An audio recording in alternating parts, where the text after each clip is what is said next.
Welcome, everyone. So, I got into a conversation with a friend the other day regarding motivation and spiritual awakening. And so, I thought I would share my thoughts on this in a specific video, even though I talk about this in bits in both my spiritual awakening guide and a bit in my Working with Kundalini book, I believe, as well as touch on it in other videos. So I will say that during specific phases of the spiritual path that people experience a decrease in motivation. And so I thought it would be helpful to talk about why that happens. The first reason that it happens is that a lot of what we do from an unawakened, what we might call an unawakened or a semi-conscious state, is to attempt to prove ourselves to the world, to prove that we are worthwhile, to prove that we are good enough, to prove that we are lovable. And this is a basic childhood wound. Because if we were asking who we are ultimately trying to prove ourselves to, ultimately it is going to be our parental figures.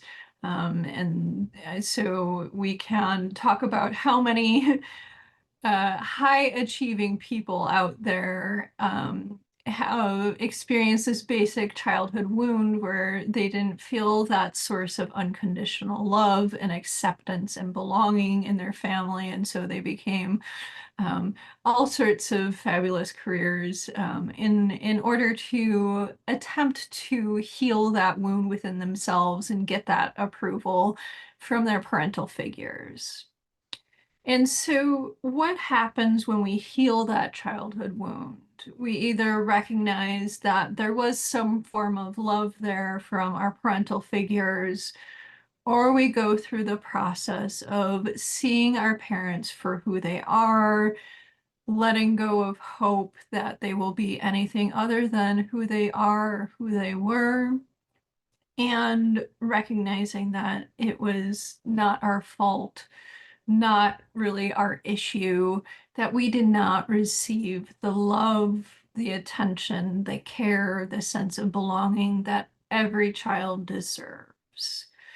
Um, Also, I'd add on, that infamous thought of unconditional worth. If we come from a family in which we are felt to be loved and worthy for exactly who we are, then we will emerge into adulthood feeling secure about ourselves, feeling good about ourselves, and essentially not going through this cycle, repeating this wound of trying to seek and find the approval that and the worth and the love that we so craved but never received as a child. And so, what spiritual awakening does, I would say, in the first phase of its process is to take people through healing their childhood wounds, because this is where I would say 97% of people are. They are repeating their childhood wounds. They're stuck in specific stages of childhood development because they didn't receive the care, attention, love, sense of worth that they needed. And so when somebody heals that, what they will find is that their motivation lessens because they no longer feel this drive. They no longer are on this quest to prove themselves to the outer world.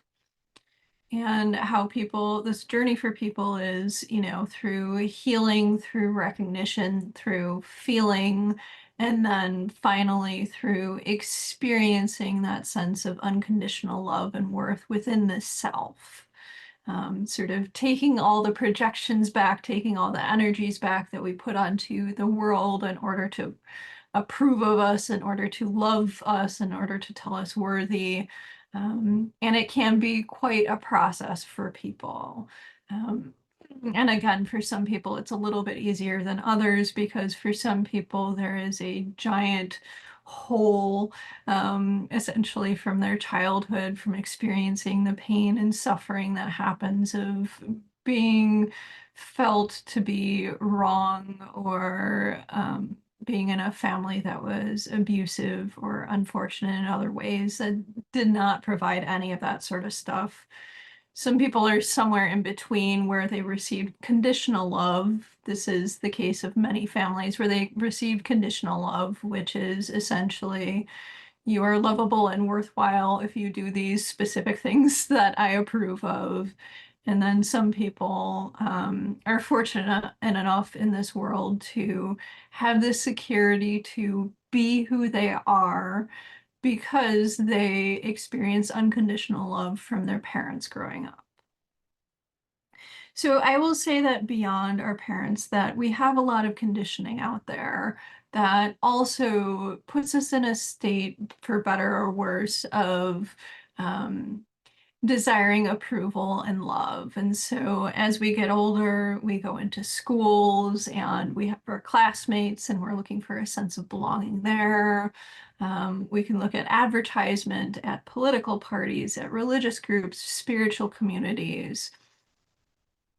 All of those are telling us either explicitly or kind of, in a low key manner that we need to be somebody in particular in order to be found worthy to gain a sense of belonging and acceptance.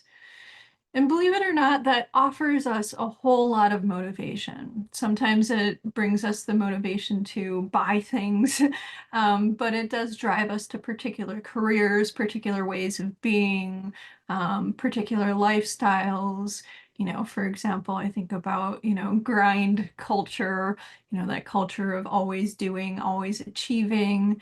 And a lot of that is rooted in this sort of pain of needing to be accepted by society and by culture.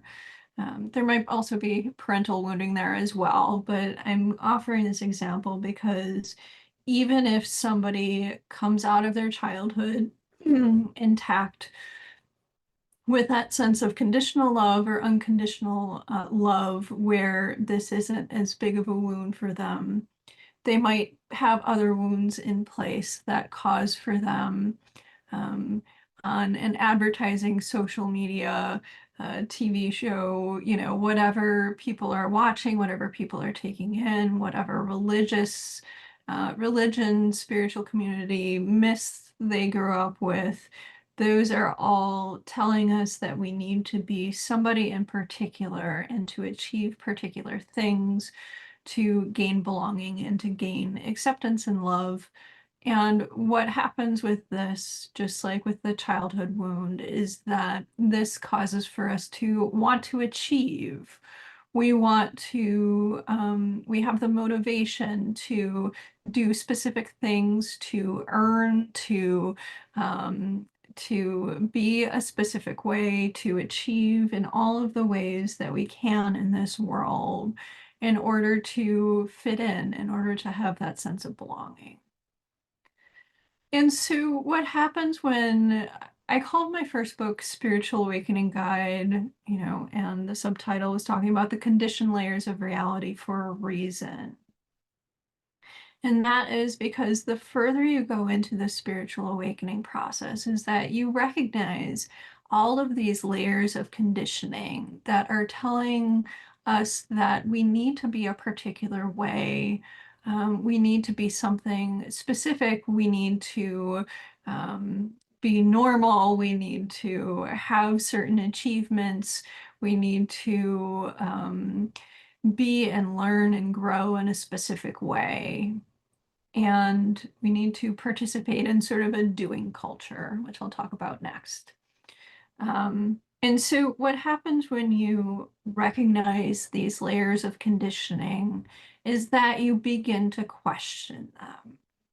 And you begin to go through a clarifying process with them.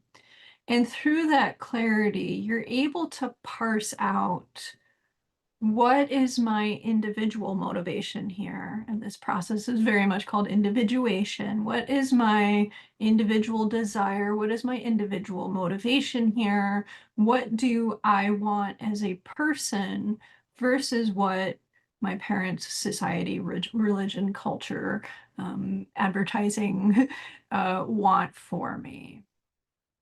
And this process tends to shed layers and layers of motivation because when you are fine within yourself, what happens is interesting is that motivation truly does drop away because you no longer need to prove yourself to the outer world.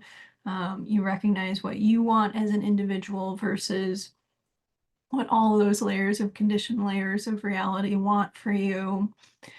And so there tends to be a contentedness that forms with what is within the present moment, and drives for things like materialism and stuff like that tend to lessen or cease entirely, just depending on the person. And so let me talk a little bit about Kundalini awakenings because this will illustrate my last point about why motivation drops on the spiritual path. I will say that Kundalini is a type of spiritual awakening for those of you who are not aware, and it is a good thing to talk about because what happens in awakenings that are more intensive is that experiences are more sudden, they are more abrupt. And so for somebody going through more of a gradual awakening, these thoughts or understandings, experiences happen over a period of time. And so there can be a period of time with contemplation, brainstorming, action, thinking about what to do about things. All of that can take place over a period of time. With things like Kundalini awakenings, the experience of spiritual awakening and the shifts that it create can be so sudden that it can drop significant aspects of the identity of the personality. There can be a shift in emotion, a shift in basic consciousness to the point that, what you were thinking about 5 minutes ago um, is no longer true. And this is why awakenings that are more sudden or more intensive are so disruptive, because if your consciousness shifts that quickly, what happens is that, we are not one solid consciousness. We have all of these different parts of ourselves that are at different states of being, different states of consciousness. And so the rest of us kind of needs to play catch up, so to speak. And so you'll see this a lot with kind of the myth of awakening, the myth of enlightenment, because sometimes people will be like, well, I went on an ayahuasca retreat and this happened, or look at somebody like Ramana Maharshi who had an enlightenment experience in 5 minutes without doing anything. And my response to that is that somebody can find themselves in quite subtle spiritual terrain in an incredibly conscious place, an incredibly, shall I say, enlightened place. And it can happen quite quickly. But what happens after that is either one of two things, that the person's consciousness goes back to baseline, because in order for them to permanently reside in that state, everything that is standing between them and that state, that is unhealed within them, that is ignorant within them, that hates, that is not in that place of pure consciousness, will come forward to be healed. And this requires a fair amount of processing and integration. I don't care if you are one step from enlightenment, that requires a lot of integration and processing time. And so, for somebody who truly has an experience of enlightenment, that is wonderful that they had those 5 minutes or 5 days or whatever it was, that person might spend the next 50 years unpacking that, or the next 5 lifetimes. I know people don't want to hear this stuff, but there you go. The other possibility is that people may treat it with sort of a vacation mentality. Their ego may grasp onto it, and everything that is unclear within themselves, that is still within a state of feeling insecure, unworthy, will sort of grasp onto that experience. And, they will suddenly announce themselves as a golden god, or, something like that. Um, yeah, and so I've seen a lot of both things happening. But the reason that I'm mentioning Kundalini awakenings is because they have distinct phases. And so I talk about this in my book, Working with Kundalini. I will say classically, Kundalini awakenings were thought to have 3.5 phases. And that is because in the sacrum, energetic anatomy here, there was thought to be the curl, which was the original intention, or probably more precise language of Kundalini, that is curled 3.5 times, sort of like a rope within the sacrum. And so the Kundalini process is that curl uncurling and moving up the spinal column until it can fully straighten itself by going through the crown. And as it's uncurling and going through the chakras, it's said to poison the chakras and irritate the chakras in order to get them to unload all of their stuff. And so that curl can continue uncurling, unfolding until it finally straightens. And when somebody gets to a point where it's fully straightened, the Kundalini awakening process is over. It is complete. And so a lot of times we use, snakes and stuff like that because they look like curls, and, Western mythology and all that sort of good stuff as well. You will see it in some Eastern art. And, there's a reason why Egyptians, for example, have snakes coming out of their third eye, and all of that sort of good stuff. But let's bring it back to the point, motivation and spiritual awakening. I find that people in the first phase of Kundalini awakening have an incredible amount of motivation. They want to take over the world, basically. They want to become CEO or CFO of some company. They want to heal the world. They have the motivation and the desire to take over, to be in charge, to absorb, to learn as much as possible. When I look back at this phase in myself, it sounds, it seems really exhausting now. But luckily I went through it when I was in my 20s. And so going to a bunch of workshops and seeking out gurus and, all of those degrees and all that sort of stuff for me, and reading all that stuff and doing all that sort of stuff, I had the energy for it back then. But definitely Kundalini awakening provided that fire, because that is the first phase of Kundalini awakening, is fire. And there's nothing more motivating than fire. However, when somebody starts going into the second and third phase of Kundalini awakening, they sort of settle within themselves a little bit more. That purifying fire that starts to settle down a bit. And when somebody truly enters into the second and third phase, especially the third phase, what happens is that there is a recognition or understanding of the basic conflicts of our structure. So kind of the, to be or not to be sort of thoughts. But in this case, we're talking about being versus doing. We have such a moral imperative. We have such an underpinning in our world and all of our mythologies and under all of our understandings of reality that point to doing as necessary. And what happens when you start to go into phases of being, which absorption states, which higher consciousness states very much are, is that everything but the present moment starts to drop away. So all of the stories, the experiences of the past start to drop away. They happened, they can be recognized, but our consciousness is no longer in this cycle of living them out. Basically, we are an adult.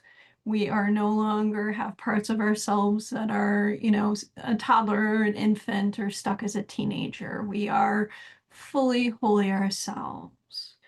What also happens as a reclamation of the future is that we have so much anxiety, so much sort of energy that we put into the future, and that is brought back. Does that mean that we don't think of the past or don't think of the future? Of course not. Those things need to be logically thought about, no matter who you are, um, practicalities of old age and stuff like that, they need to be thought about. Going to the grocery store, all of that sort of stuff. You need to feed yourself, like, all of that sort of stuff that needs to be thought about. It is just the amount of energy drastically reduced, and we no longer have aspects of our consciousness in the future or the past, or to get much more complicated with our ancestors' past lives, all that sort of stuff, from our very, very far away ancestors, all of that. And so what happens as we settle more into a being state is that two things happen. One is that the motivation to do very much starts to drop away as you recognize these things. And some of them are quite large wounds. For example, I bring up that trend of grind culture. I think it's still a thing. Maybe we're over it by now, but people being like, to be worthy, you need to get up at 3 a.m. and, follow the schedule and only get 2 hours of sleep. I think about Tesla, who is perhaps the originator of grind culture, who thought laziness was the greatest evil and only got like 3 hours of sleep a night, um, perhaps the the originator of that grind culture. But if we are going into those states of being where we recognize not only those childhood wounds, those societal wounds have sort of cleared away, but we are able to truly sit within ourselves. Our motivation tends to lessen because we're going into being states rather than doing states. And that conflict in our being, that part of ourself that feels all of that anxiety, all of that need to be continually doing something because the doing and the being aspects of ourselves are in conflict, and doing has won the battle, so to speak. That imbalance starts to shift and we go more into states of being.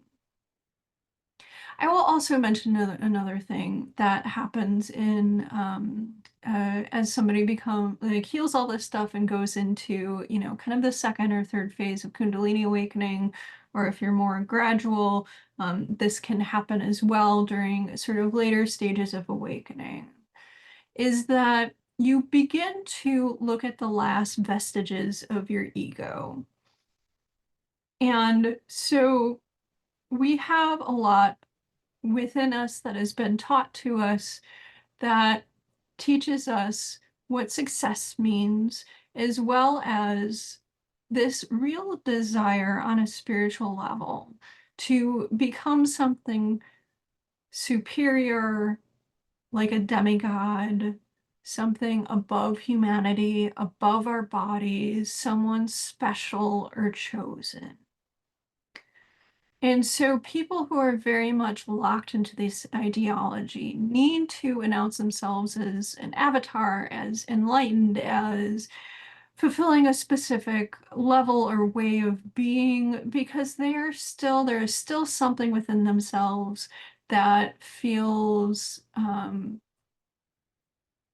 unrecognized or cannot settle into themselves of being a human being just like everything else. If we look at this phase, although we can look at it much earlier, is like considering what separates us as standing in the way of us experiencing spiritual awakening fully.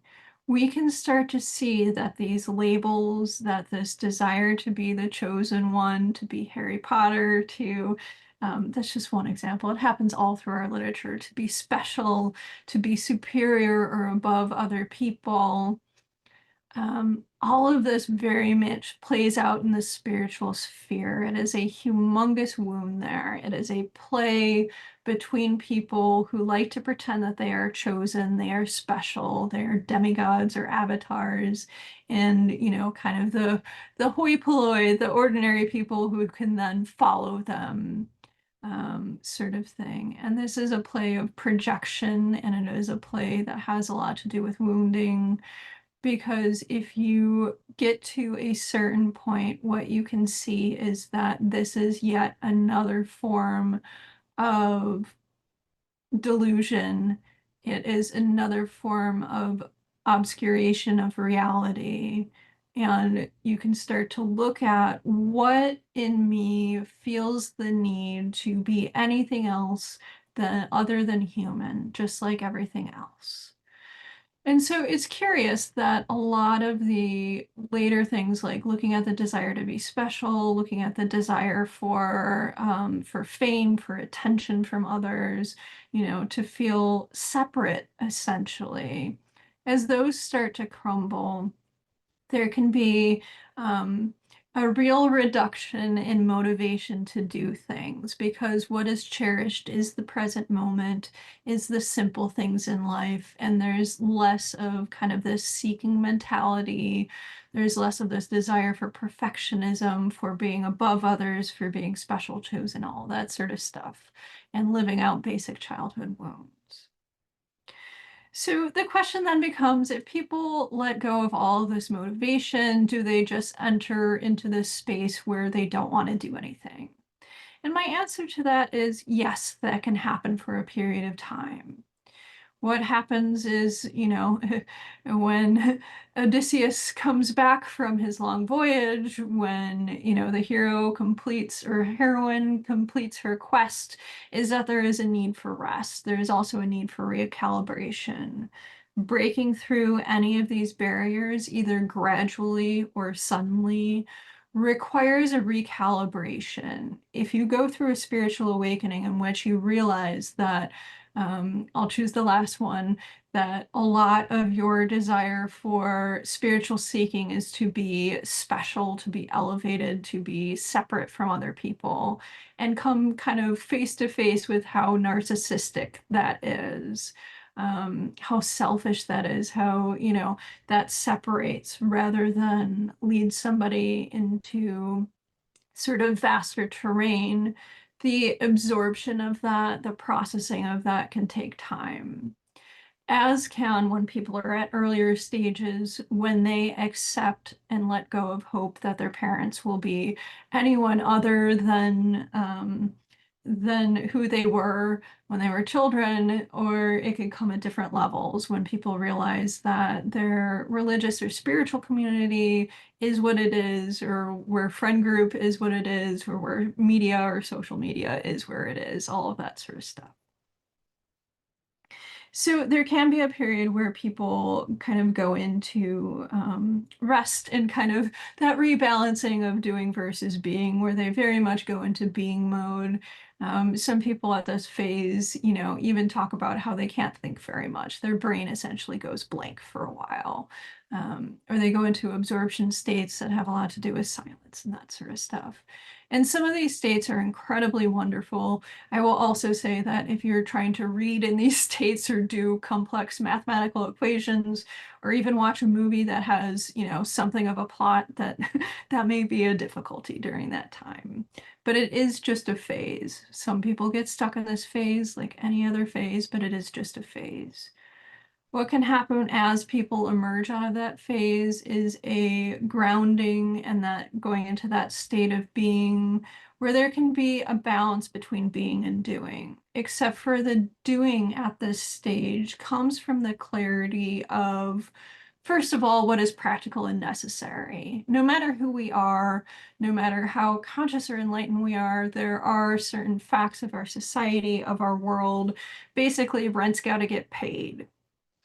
So there is that practical level of things. Um, not all of us have the choice to go abide in a state of bliss on a mountaintop somewhere. Um, there is, or would choose to, I will say, if that sounded in any way bitter, it was not meant to be. A lot of us make choices to be in the world for particular reasons. Um, I will also say, though, that there can be a consideration as we settle into ourselves, as we release all of that conditioning, as we go through kind of the varying stages of releasing it, of what is truth to us, what is of value to us, what we wish to achieve and bring into the world. That comes from our heart, that comes from our soul, that comes from the unique sort of energetic spiritual makeup of who we are. What can we bring forth? I always think of the Gospel of Thomas, I believe, which is, if you, I'm totally going to screw this up, but basically, you need to bring forth what is within you, otherwise, it will destroy you. And so, people in this phase very much start to become aware of this. And it isn't necessarily a negative thing at this point. It is just if you remove all the clutter, what happens is pure creativity, is your pure essence that can go out into the world. Um, will it be participating in grind culture? Will it value the same things that it once did? Of course not. Um, but there still can be motivation, and that comes through that process of individuation and consideration that we are in our human bodies for a short time. And so while we are in our human bodies, we might do our best to create ripples into the world of who we are.